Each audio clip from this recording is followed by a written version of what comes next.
Assalamualaikum kids, how are you all? I hope by the grace of God you all will be fine. Children, this is your English copy and today we will do our work in this copy. And today I am going to teach you about phonograms which we have already discussed in our previous videos. And today's phonogram is double E words. Now open your copy. Children, this is double E words. When we combine double E, it gives E sounds.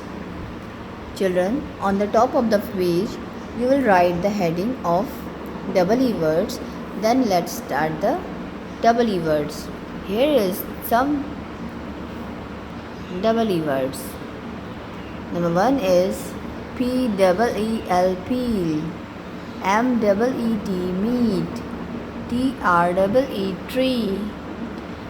B-double-E-N, bean. J-double-E-P, jeep. F-double-E-L, feel. F-R-double-E, free. F-double-E-T, feet. K-double-E-N, keen.